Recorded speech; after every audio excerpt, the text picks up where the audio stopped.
qualifying the seller. In this lesson, I want to walk you through the process of key questions to ask, whether it's on the phone or in person, if you like to do a two-step approach where you go out and visit the seller and then come back and prepare to do your listing presentation. Most people generally just do a one-step approach, which is you would need to get a little bit of information before you go out on the listing appointment. That's what we're going to cover in this lesson. So we have a seller questionnaire. I recommend using this or designing your own. This one is my favorite one I have found over the years that I like to use.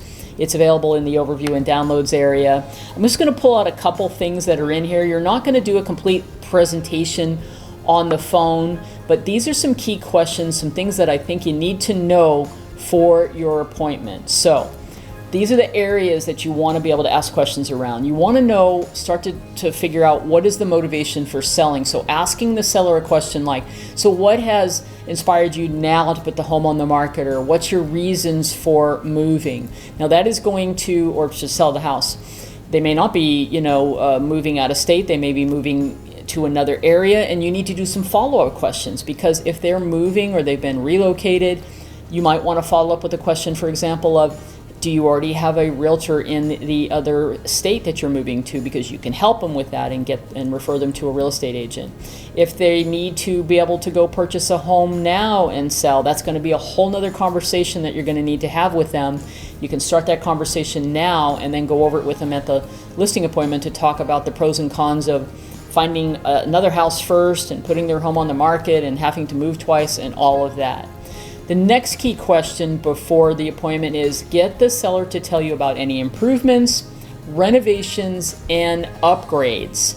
Anything they've done to the home, because if you're not going out to look at the home before you have your formal listing appointment, you only have what the seller's about to tell you and what you're going to find when you go into the MLS and start pulling together your market analysis. So ask for questions and things that they've done that might not show up in the tax records. That is going to impact the value of that range that you're going to find in the CMA. So specifically, ask questions about the flooring.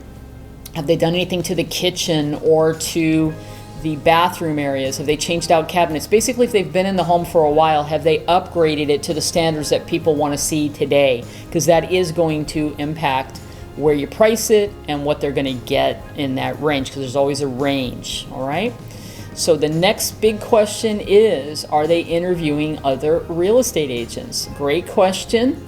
You want to find that out. And then there's a whole approach and philosophy that you're going to have to develop for yourself as to whether you want to be first or last or somewhere in between. So let's go over that for a moment.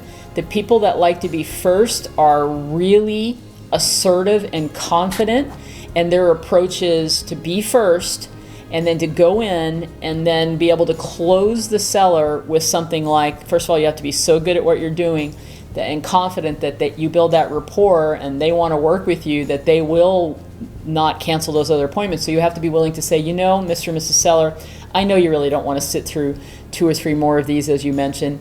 How about if you're ready to move forward? I think we've made a connection here and you're confident that I can sell your home, correct? Great.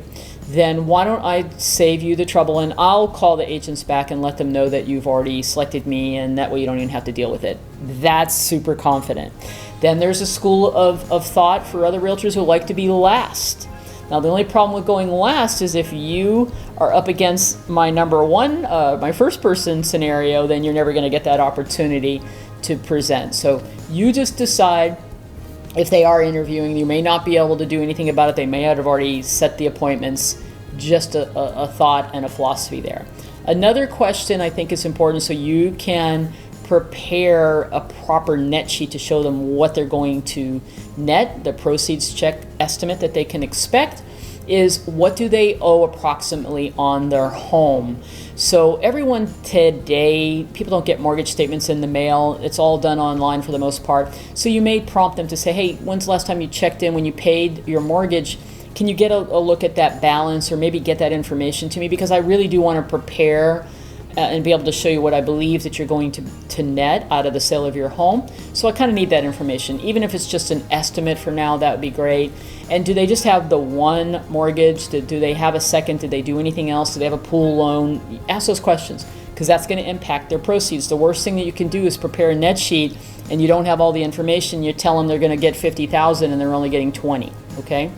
And the last key question to ask is, will all decision makers be present? So, you know, when I come out to do a presentation, Mr. and Mrs. Seller, I really want to make sure everyone that's on title or anybody else that you're going, that's going to help you decide about moving forward, I want to make sure that they're going to be present. So sometimes you will have, you know, one party saying, well, I'm doing all the interviewing and then I'm going to talk to my husband about it, or something to that effect. You've got to really do your best to say, all decision makers, you know, can we reschedule when your husband's available or when your wife's available or your partner's available, whatever the situation is. Super important. You don't want to do what's called a one-legged presentation.